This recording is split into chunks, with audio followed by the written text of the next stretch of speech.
So welcome all. It's fantastic to see so many people here today for our last in the series of the Language and Sustainable Development webinar series. I won't take a lot of time to explain who we are, because I think lots of you have been to other talks in the series.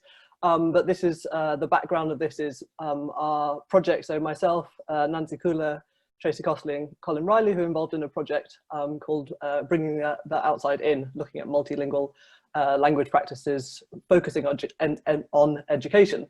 And we're delighted to have a panel discussion today with three of our speakers and one of our project members from the previous webinar, from the previous webinars.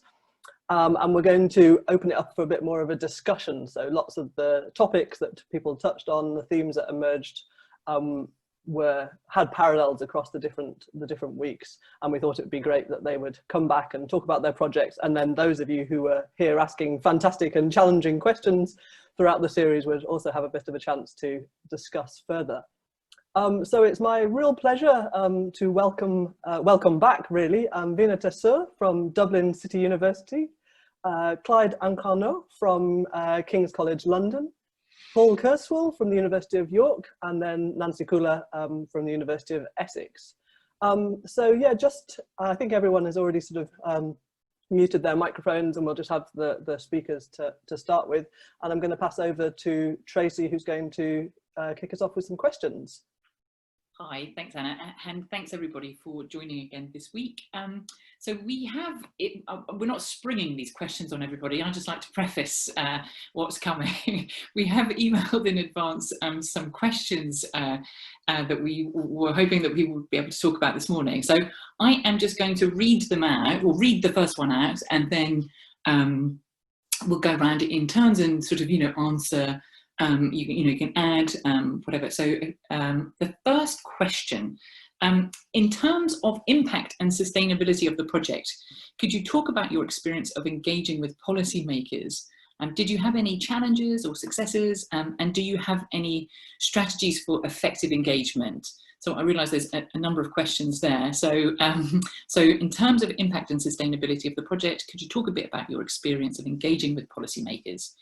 Any challenges, successes, and strategies for effective engagement? And Vina, do you want to start us off? And then, sorry, you won't go first always, I promise. Okay, yeah, sure.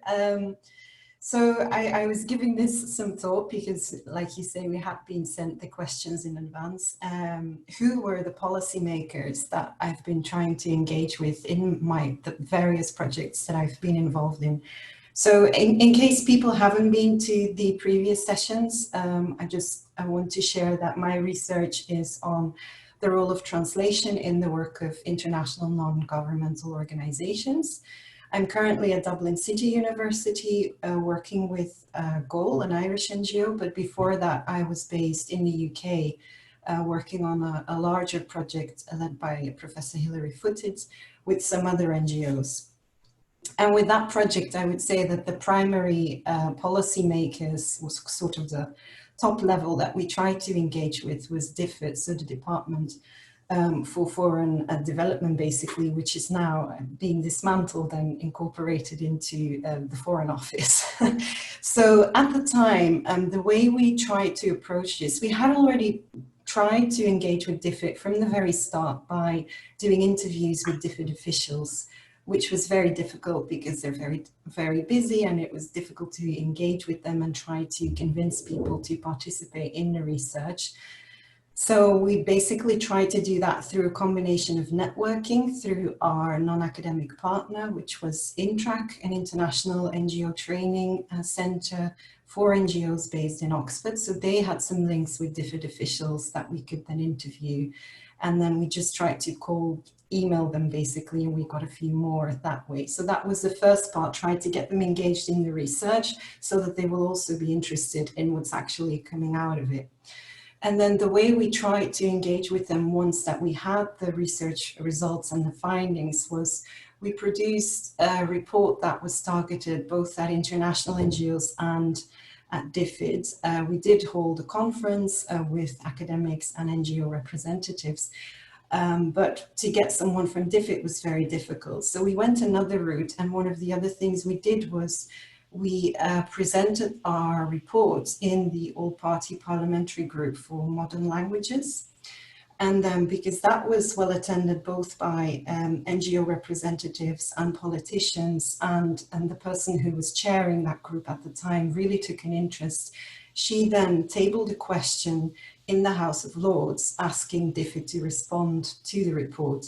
And that then triggered conversations between us as the research team and DFID.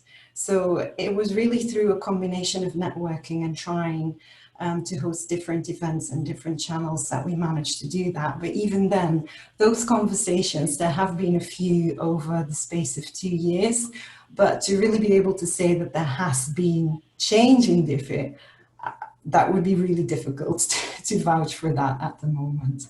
So that would be my primary answer to that question. That's great, thank you.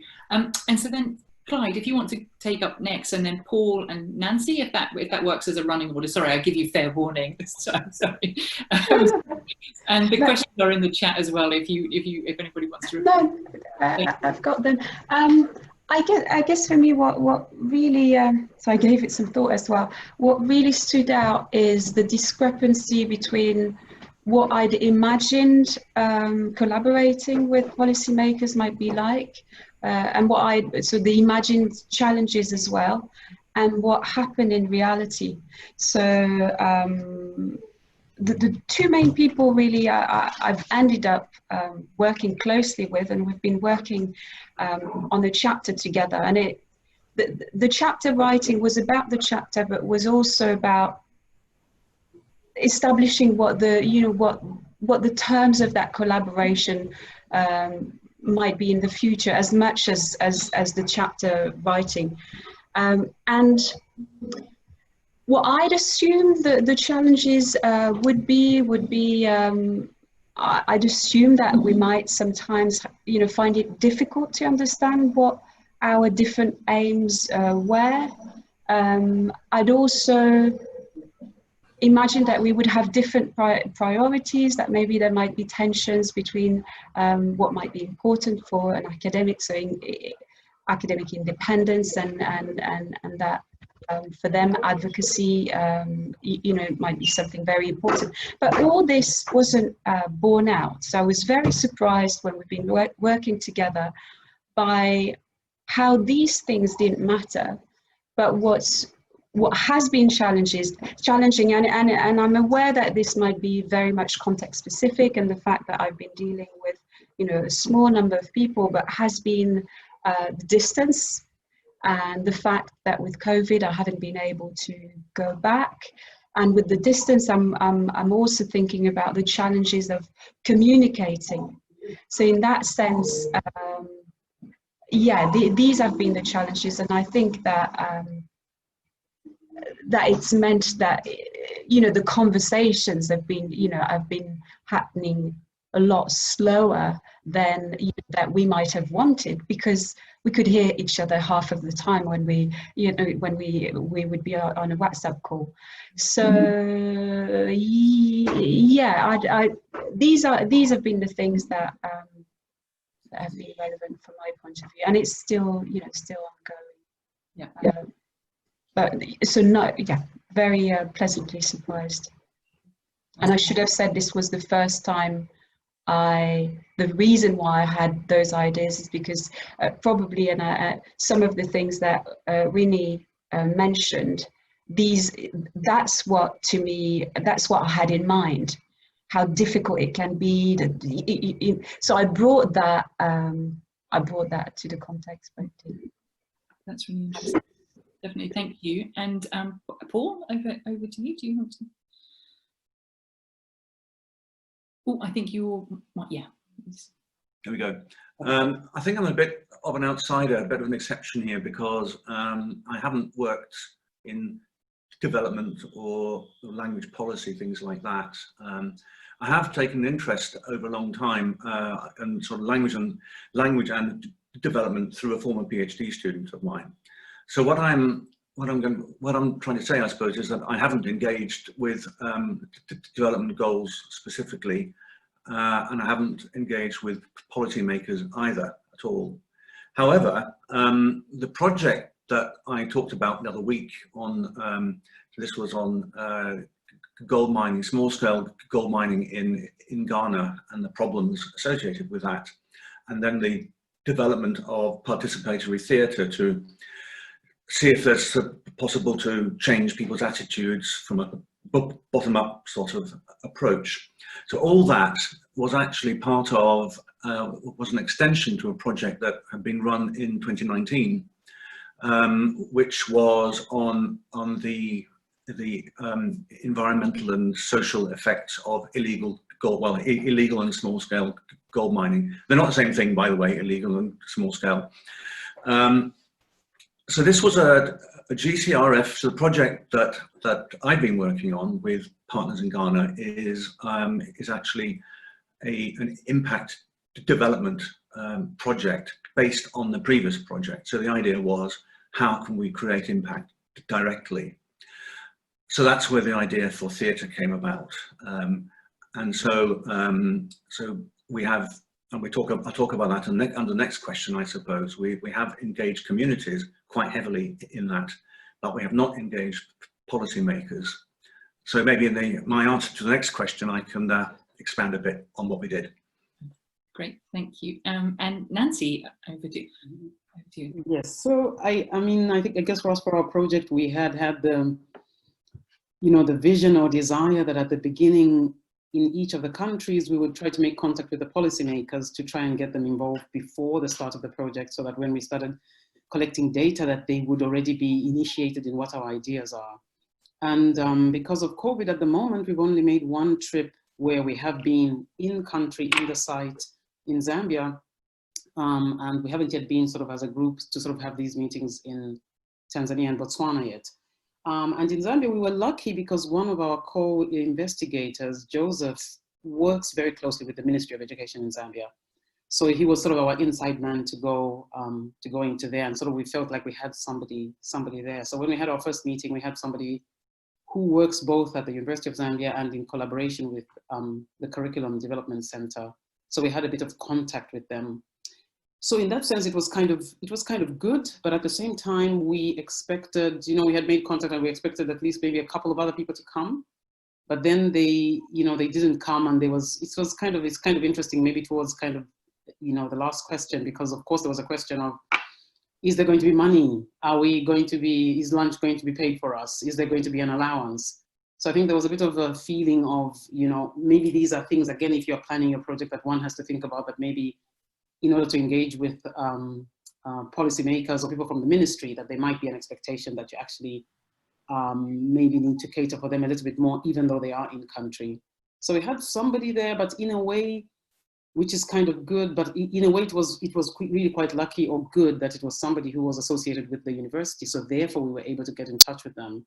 I feel less confident in saying that we would have had, the same exposure or ability to sort of have somebody from the ministry come had they had nothing to do with the university, even though we had planned very much to do this in advance. And of course, we are learning from this, and we're trying to make early contact now for Tanzania and Botswana, so that when the time comes, we hope that, having done some prior work, that maybe we would sort of get some engagement with them. And the plan of engaging them priorly was to try and get them on board, or even help us to shape the questions in a way that they would like. So if they feel like there's stuff that's going on already, how will our project fit into that? So that in a way, we are sort of trying to second guess, or actually prepare them for saying, these questions that we are asking, they are also your questions, or we can change our questions to tailor them to be your questions, so that when we come back with the answers, they are your questions. So then there isn't a surprise to say, where's this project coming from? So that's kind of the model that we're trying to work with, and hope that it will be successful in the end, but at least at the current stage, we don't know. Yeah, great, thank you. And I should have, sorry, there's a couple of things I should have mentioned at the beginning as well. So we are hoping that our colleague, Joseph Mwanza, will hopefully be able to join us, sort of internet permitting. So hopefully he will be able to answer questions along with Nancy as well. And also that we will have opportunities for questions and discussions after in a short while as well. So if you have got any questions or any comments, do feel free to put them into the chat. We will come back to them. So I should have mentioned that to begin with.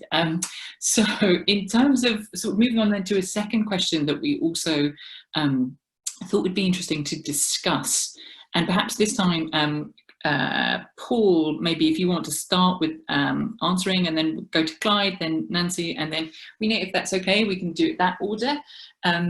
So to what extent has collaboration with the wider communities involved and been important to the project? How have they been involved in the research and then contributing to knowledge production? So how, to what extent has collaboration with the wider communities involved been important to the project, and how have they been involved in the research and in contributing to the knowledge production? Right, our project hasn't really, well, it's part of it has started. What we were not able to do so far was the actual theatre, unfortunately, which is a disappointing thing, of course. However, we have been invited to apply for more funding to actually complete the project. That's about 10 days ago, so I'm still waiting for the results of that. This was a York internal thing. So we remain hopeful. But so far, what we have done is, or my colleagues in Ghana, they've contacted the two communities where we want to do the theatre from a sort of top down, I suppose, because so starting off with the local assemblyman, and then other people in administration, and also traditional authorities as well. When we went on our field visit in February, this was to set the whole thing up, set the ball rolling, so to speak.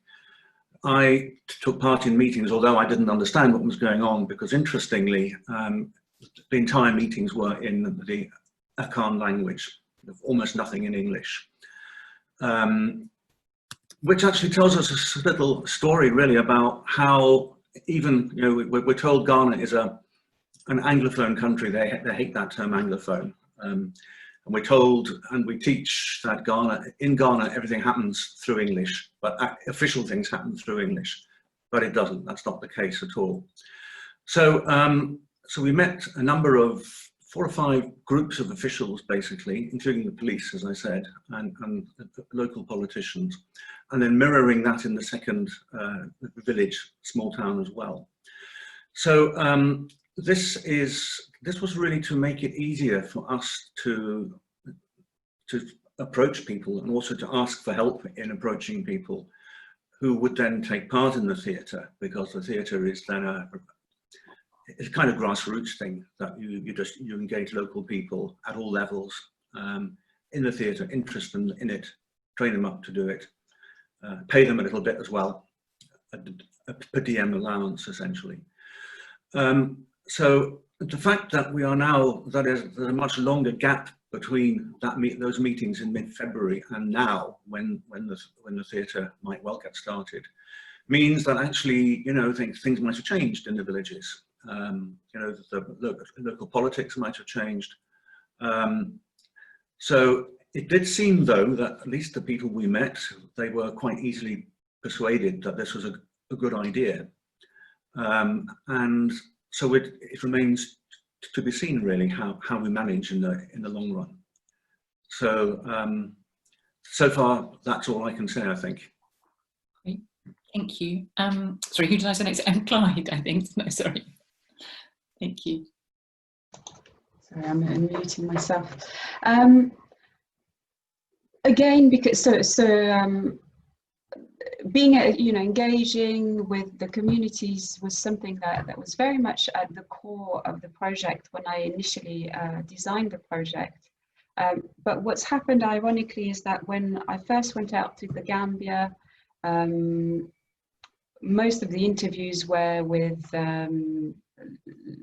let's say professionals whose job is relevant to education, so teachers, teacher trainers, policymakers, lecturers, meaning it excluded parents and students whom I've always very much wanted to involve in the research. Now what's happened is that I was due to do some field work So the engagement with the communities has been postponed, and the form it will take is fieldwork in schools where we'll be engaging with the teachers and the students within the schools to explore what linguistic practices they're using in terms of overcoming the challenges of a monolingual education context in very multilingual communities. But also during this fieldwork, so the engagement would be within the schools but outside of the schools, so involving, and I'll have a question about this, involving a local interpreter, staying locally. So we'll, at least in each school, we'll stay for 1 week in the community. So to get really a sense of what the linguistic practices might be beyond, or that the focus will be on what happens in the primary schools, in primary school settings, but to see also what's going on beyond, and to engage with parents as well as teachers and students. So postponed again, sorry. No, thanks. Nancy. So our situation sounds very much the same as Clyde, as in those are the community people that we sort of intended to interact with. So the students in the class, the teachers, and the parents. And maybe this question, I think I was also thinking, in a way, I think I sort of find what they're doing in the community, where you bring in the community much more. It seems as if that would be a really nice way to go. So at the moment, we've got our focus groups, but it's kind of like, you talk to the parents kind of, by themselves, and it really would be nice. And I don't know whether it will be possible. We've still got an opportunity. We've got a year to think about this, at least in terms of our project, where it would be nice to bring all of the parents or some parents together, so that you get, at the moment, we've got interviews with parents, interviews with teachers, and then the observation in the classroom. And maybe in the class, you see the interaction between the teacher and the pupils. But in a way, it would be also nice to have sort of the parents talking to each other, because in a way, it's bringing it closer to the community. Seems as if that would be a really nice thing to do. So we're still trying to figure out nice ways of doing that. And this kind of the theater example, or doing something where people are talking about it in a way that solutions and thinking come out a little bit more organically, would be really, really nice. So the interviews are giving us really nice information about what they think. But now I think the challenge, or at least for us, is to try and say, now we know what they think. How can we, either for those things which look like a lot of them are concerned, or they think that, yes, let's keep our languages alive. So then it's a little bit like, how do we do that? In what way? Or are there activities, could we sort of think about activities in the community where we would use the languages a little bit more? So in a way, one thinks of the policy makers, and that's kind of the bottom-up approach, and that's great, you need that as well. But then this bottom-up way might be really very good, because if things are happening already in the community, then it would be good. But we are not anywhere near doing this. So we've done these interviews, and now I've got an overview, at least in the 2 locations where we've collected data so far. And it's a question of now trying to have these focus group discussions where there's different stakeholders involved and kind of communities talking about it. And that's, I mean, anybody afterwards also in the discussion period who have got nice ideas about how to do this, it would really be nice to hear about it. Great, thank you. And Winnie, over to you. Yeah, so I think the short answer to this question is that for my current project, my plans have been spoiled by COVID. And for me, there is, sadly, I don't think there will be an opportunity to postpone and do it later, but I'll tell you a bit about what I was planning to do. So in the previous project that I mentioned, the listening zones, we primarily engaged with international NGOs, and then we visited 3 countries, Malawi, Kyrgyzstan, and Peru, where we spoke to the local partner organizations of those international NGOs. So we involved them in interviews, basically, to hear their point of view. Initially, we had also wanted to observe meetings that these NGOs would have with local communities and get a better sense of how that collaboration worked. But it was very difficult to do that because these visits were quite short. I went to Kyrgyzstan just for 3 weeks, and it was really difficult to build sort of that trust with the local organizations to really stay with them and spend time with them and see how they were working with communities. And the other aspect for me as well was that I went in January when it was -20, so the NGOs weren't really going to the rural areas because it was so cold, there was snow everywhere, it would be really difficult to reach them. So that hadn't been possible. And that's why in my current project, I was really keen to do more work with those local communities and hear from them what it is like to work with an international NGO that might not speak your language, that has a lot of the information in English, is trying to tell you about empowerment, human rights, all of those Western concepts in those languages. So for this project, I'm working with the Irish NGO Goal, and they have one of their country programs is in Honduras. And I had planned to go there, to go to quite remote areas where they are working, because then the staff mainly there speak Spanish, and then some of the local communities, they work with speak indigenous languages. So I had planned to go there for 3 months and do research that would more be participatory as well. So inspired by participatory action research. And one of my ideas was to ask participants if they would be interested in making a video about their experiences of the sort of issues that they might encounter and what the sort of impact might be of these language differences when the NGOs come in.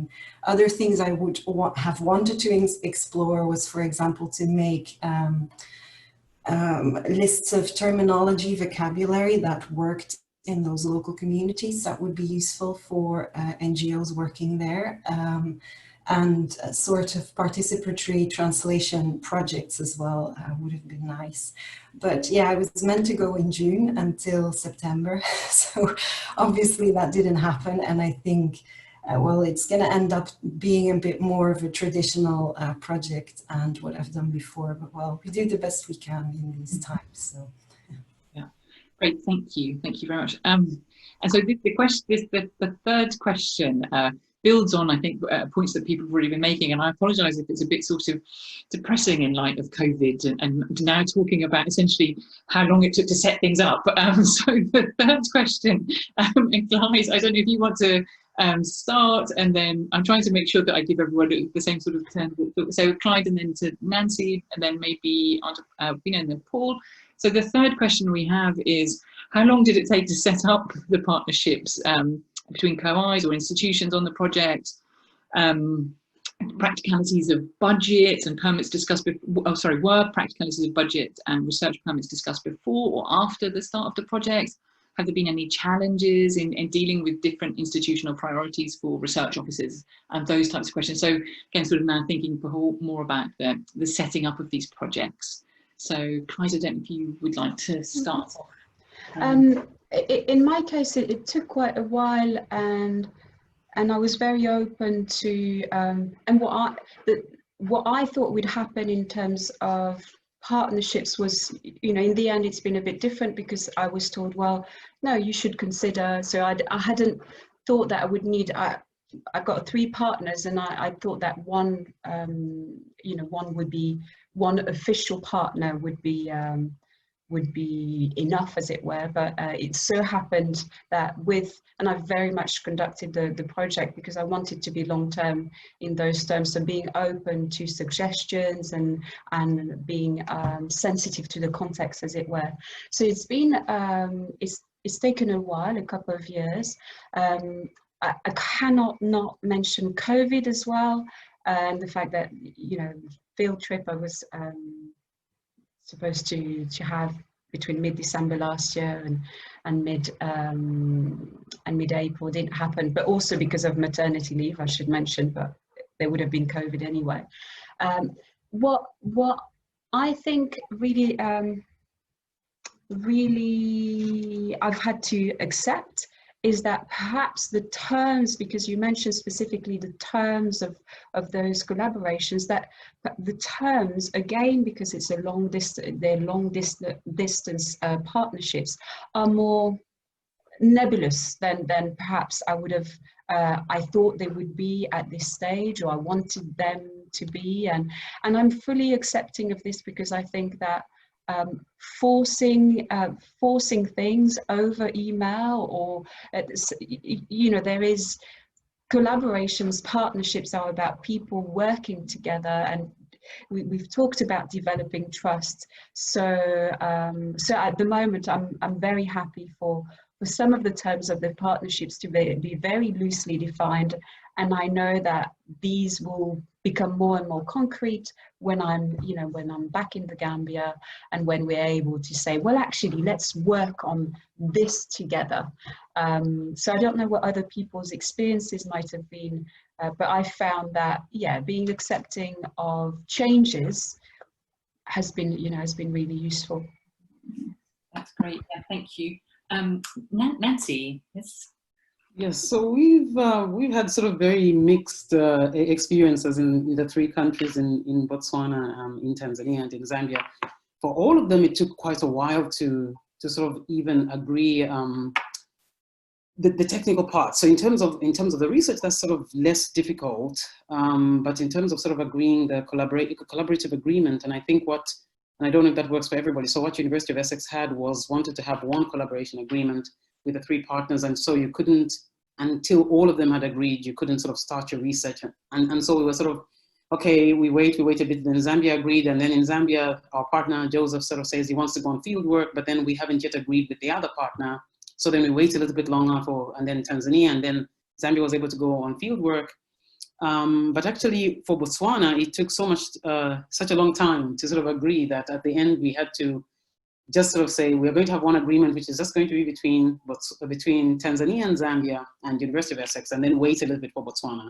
So Botswana was really sort of record. I think it's a year, I think, since the start of the project, before the agreement, came, and there were all kinds of things that came up. But part of it is also some of the maybe bigger questions that one wants to think about in terms of North-South collaboration. So we had a conversation about finances, and had agreed things prior, and had asked sort of for statements from each of the countries to sort of say what's going on. But I think it may have been that maybe they were very tentative. So in Botswana, they seem to have a really good research office, as you would sort of maybe expect in the North. But I think probably they didn't know whether the project would take off or not. So then when it did, then they sort of said, oh, so this is really going to happen. Well, there are these costs, and there are these costs, and there are these costs. And then you'd be like, no. We had already sort of agreed previously, and we can't change this. And of course, you've written it in your budget for the British Academy. You can't change it. And also the budgets were sort of, aligned across the three countries. So you don't really want to say, well, we are sort of going to give a bit more money to one partner. So there was really a lot of discussion and cajoling and changes. But in the end, we sort of, got over the line, and we were kind of getting over the line, and then COVID came. And then, oh no, in March, we had to wait. So finally, I think in June, July, we sort of were able to start with Botswana, and they're sort of on track, and going to be starting with their field work as well. But some of the things also in terms of, I don't know, things that you think will be very straightforward were also a little bit, needed a little bit more discussion. So Colin worked very hard in terms of creating a communication plan of how everybody's going to talk to each other in the project, and it's really great. But when we discussed it in Zambia, there was quite a lot of, maneuvering, and people feeling also different relationships. I think, again, it's a North-South thing maybe. So if you have a research assistant, you sort of, you trust, what they're going to do. Whereas I think and again, it's also cultural. So the relationship that the co-investigator might have in the South with the research assistant is slightly different. And then there was also a question of whether Colin should be allowed as a postdoc to talk directly to the research assistants. It was a bit like, surely that can't happen. I mean, so it's really, really interesting. But again, it's also things that you take for granted in terms of how you think of research relationships.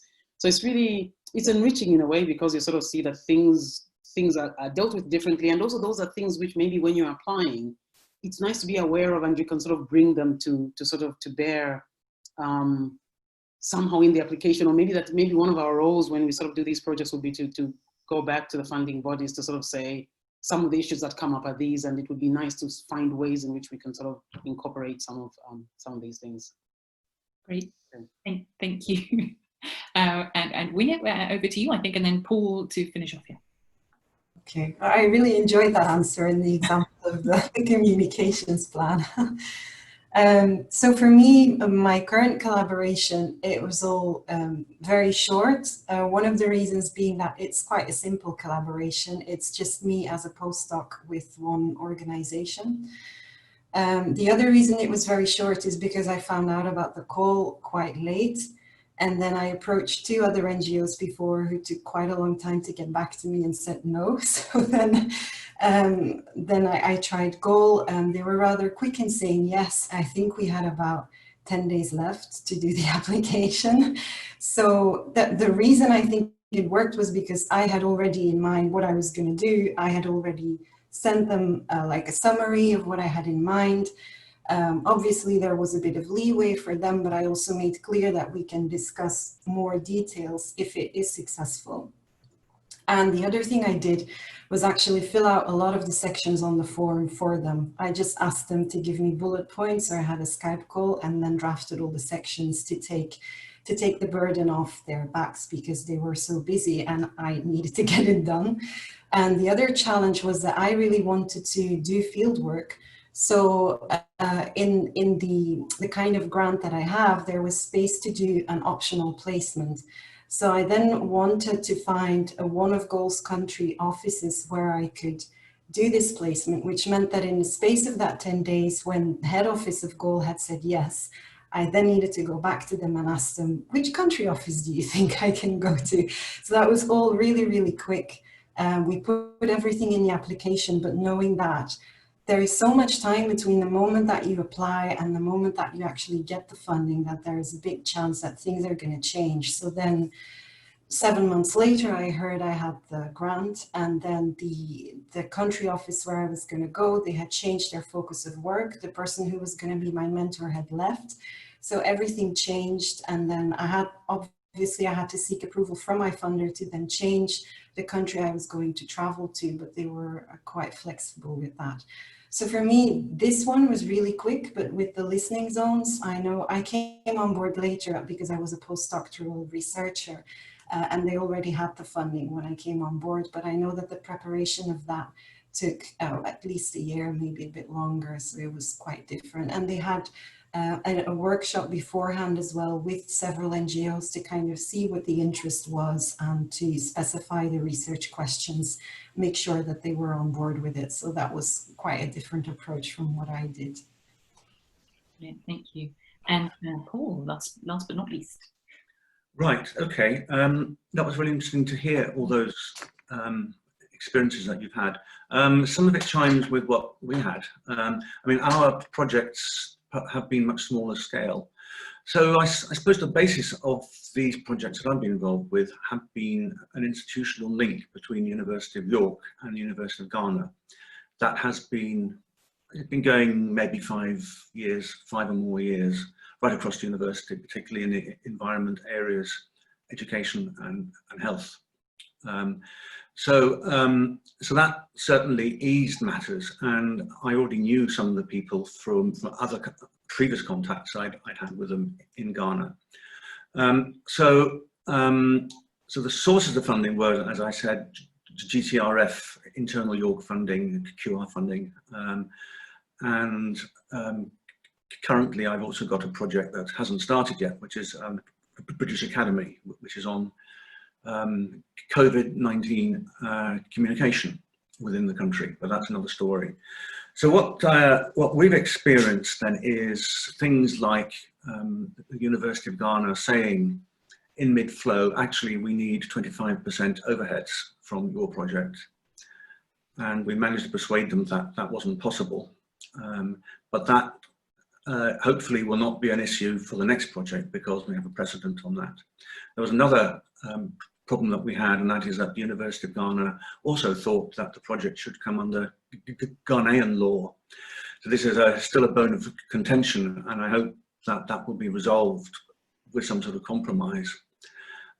Something else that has been mentioned from time to time, and that is that whereas people like me with an established post in a UK university can do this kind of work without extra money, as part of my job, sometimes asking people in Ghana to do the same thing they found it a little problematic because they actually feel they need some financial compensation for it.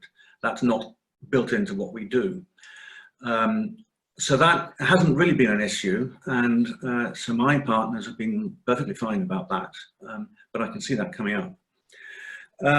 Okay, then other things like, I think the budget hasn't been a problem for us. Our budgets compared to some of yours are fairly small, I think. And then, well, the research offices in Ghana and in York, they both have their issues. They're both affected by the fact that there's loss of staff through COVID, working at home and so on. So things have been a fair amount slower than we would have liked, but I think they're basically working all right together. I haven't really experienced the kind of change that we know you've mentioned. That sort of thing hasn't affected me, hasn't affected us. And so, I mean, oh yes, ethics is something I suppose is worth mentioning. It has to go through, these projects have to go through both ethics in Ghana and ethics at York as well. That wasn't really done fully for the theatre project, but for the new project, the British Academy project, that's going to have to be done. So I'm not quite sure how this meshes, because, you know, University of York says you're not allowed to do any research that involves face-to-face communication. But obviously, if you're doing communication, then you can't get around that. So that's something that we're going to have to talk about, you know, how to make those two things mesh. And I'm not quite sure what the University of Ghana basic position on ethics is at the moment. In terms of timing, no great problem, because in fact we already had the contacts, and these are quite small scale projects, as I said. So from that point of view, things have gone quite well. That's it. Wonderful, thank you. Thank you so much. It feels like a real privilege actually to have listened to everyone's comments and discussion. It's not often you get to hear these aspects of any project, I think, so that's really great. Thank you so much. And the ideas of sort of, you know, perceptions and intentions versus all the different realities that that these projects all exist in, and seemingly in a continual state of flux. So that's really super interesting, thank you. So I am going to be quiet and hand over to Colin, I think, to perhaps chair through some questions and a bit more of a discussion in the time we've got left. So thank you. And thanks everyone for the discussion so far. So yeah, we've just got about under 15 minutes. So what we'd like to do now is just have a more general discussion. So if anyone has any questions about anything we've talked about so far, or any just comments about your own work that relates to anything we've talked about. And I know quite a lot of people here have been to most of the sessions in the series. So if anyone has any comments about any of the themes that have emerged, or anything that we've not actually covered in the series that you think is quite important, then we just invite those. So what I'd ask people to do, if they would like to make a comment or have a question, if you could just type Q into the chat box, and then I'll, oh, is my sound bad? Shall I take over, Colin? Yeah, so I think Colin was just saying, if you have a question, just type the letter Q in the chat, and then I think you can, the suggestion is you can unmute yourself and say it out loud if you're happy to do that. I know there was a question that was written in the chat a little bit earlier on, but I think, yeah, Friederike, you have a Q, and I think you had a Q earlier on. So are you able to, I think you should be able to unmute the microphone and then just say it out loud for everyone. Yes, can you all hear me? Yeah, cool. Yeah, thank you for this whole series and the stimulating discussion, and it's really nice to hear about all these inside aspects that are so important to share. So my question, I already typed it, but it's one that also stems out of our own work, to the extent that international participants or participants from outside the communities are involved in the research, and it's about our own language practices and to what extent they actually reflect the situations that we want to overcome through developing more inclusive practices. So the worry that by using English, French, Wolof, Swahili, we actually subvert our intentions by showing that these are the important languages and not the local ecologies that unfold at a much more local sphere.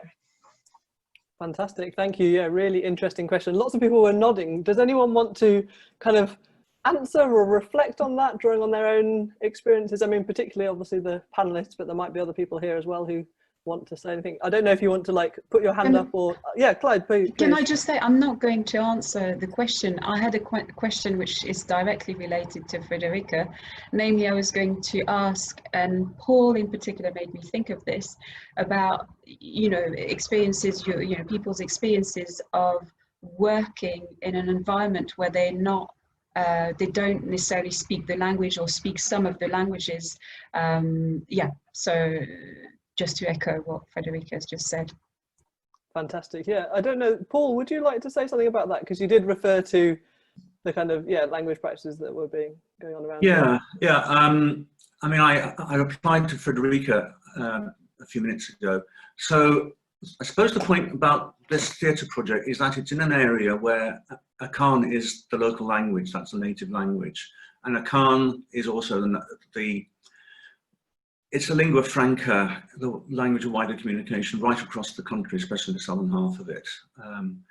So we couldn't really tell. Of the people that I was with, there was one person, one academic whose Akan isn't all that great, but he can get by. But everybody else were, I think, were native speakers of Akan.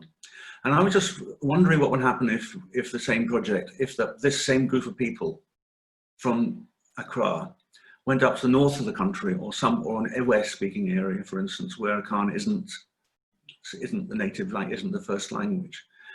If then it would nonetheless have been in Akan, or if it would have been a switch to English, perhaps, the feeling that quite a number of the people we met were competent in English. When they greeted me, they sounded pretty good.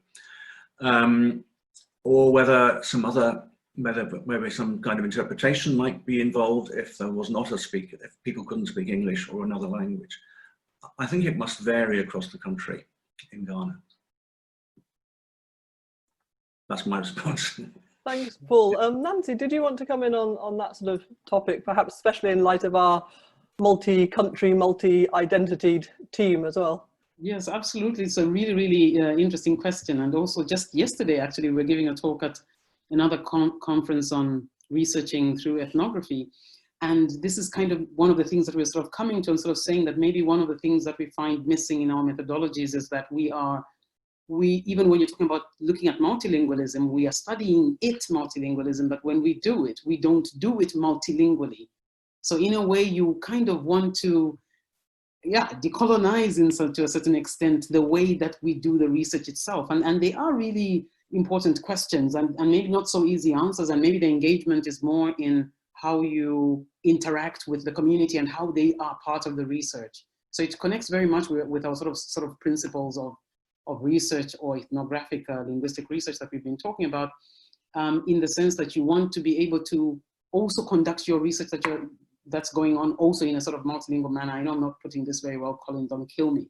But essentially, since he's a principles man, but essentially it's kind of this idea of sort of being self-critical in that way. And also the other line that Colin also likes very much is the whole idea that in this kind of research, it might be that with the helpers that are there and people are, if you're trying to sort of do research multilingually, it might be that you yourself, the researcher, are going to be in this uncomfortable position that sometimes you don't understand what's going on.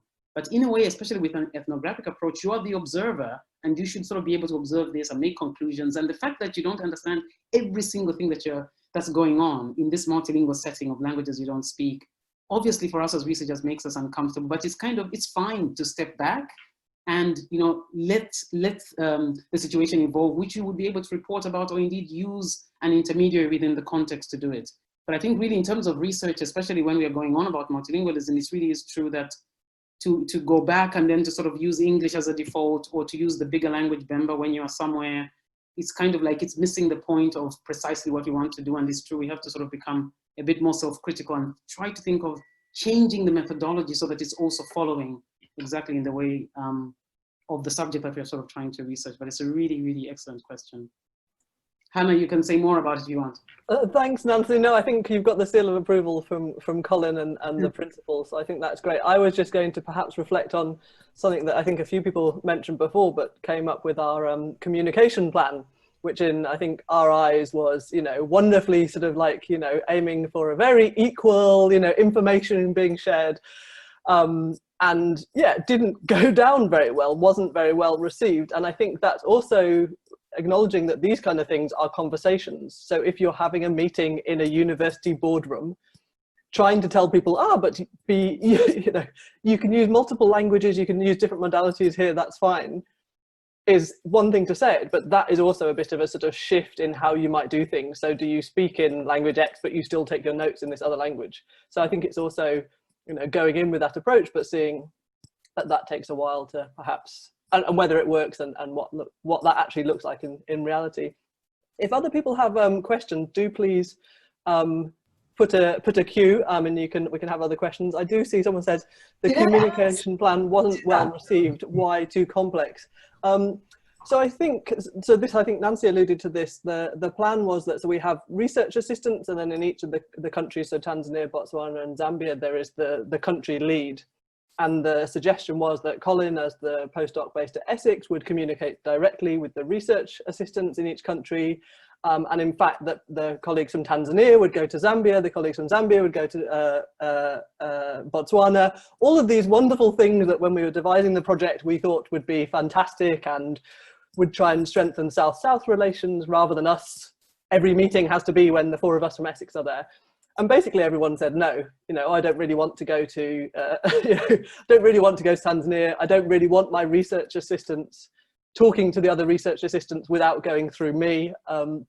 I'm obviously sort of, you know, paraphrasing slightly, but there was obviously a slight feeling of, yeah, that's not how these systems work, and perhaps assumed or familiar hierarchies or ways of communicating.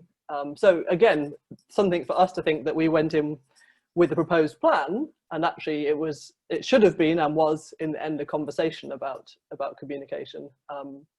So yeah, I think that was, I hope I haven't misrepresented anyone who's either here or who's not here, but yes, I think that was the sort of pushback. I see another question or a comment.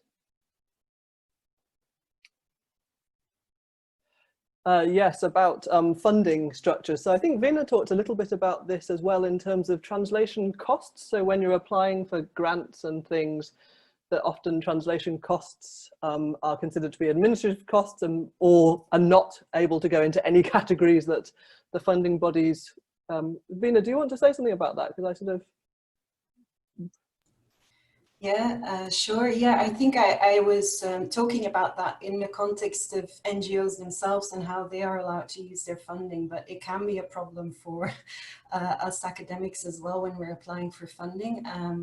My only experience with it so far is the project that I have now and the funding that I have now, where I did put in a substantial amount of money for translation, not just of an interpreter or transcripts, but also for my research results, because I thought, well, if I'm doing a project that argues that translation is essential, then I can only show that I live by this principle if I also produce the translations myself into local languages. That was the idea, that I would be translating whatever findings I had also in the languages of the local communities that I would be working with, or the interviewees that I would be working with, so that I could feed back to them. And that it really relates to what Friederike was asking before, and I still wanted to respond to that, so I hope that's fine that I do that now. So when I was working in the Listening Zones project and I went to Kyrgyzstan, that feeling that I was actually doing everything in English myself, it really bothered me. And I felt to a large extent that I was replicating the practices of the NGOs that I was studying. I was an international scholar linked to an British university, going into a country for a very short time, like NGO experts tend to do, asking questions, extracting information from people and leaving again. And I was doing that in English through an interpreter, because I don't speak Russian, I don't speak Kyrgyz. And one of the things that interviewees would say to me when I would ask them about their experiences of working with NGOs, one of the biggest complaints was international NGOs come here, they do their work, they go away, they produce their learning reports in English for their donors, and we don't learn from them because they don't publish them in the local languages. And that really made me think about how I was using languages myself and who I was listening to in my own research, which often seemed to be the donors or the international NGOs, like everything was geared towards them. And it made me reflect a lot on how I could do things better or differently in the new project. And that is also why translation was such a big cost in the project that I put in, and it was accepted. I haven't had problems with that, at least. Fantastic, thank you. That's really interesting. Other questions? We're coming up to on the hour, which wherever you are in the world, 1 o'clock here. So if people do have to go, maybe we should sort of end the discussion there and wrap things up. So I just want to say thanks again to Veena, to Clyde, to Paul, and to Nancy for coming back and being part of the panel discussion, and also thanks to all of you for coming today, to making the discussion a discussion, and over the weeks. So this was the last in this series. We're planning more, so sort of watch this space, as they say, and we'll circulate information through the kind of usual channels and up on the website. But yeah, just to say thanks once again. I think Colin might be typing the webpage into the chat. The recordings from the previous talks are on the website, so if you've missed any of them, and if they're not there yet, they will be, so you can go back and look at those. And yeah, thank you all for a fantastic series.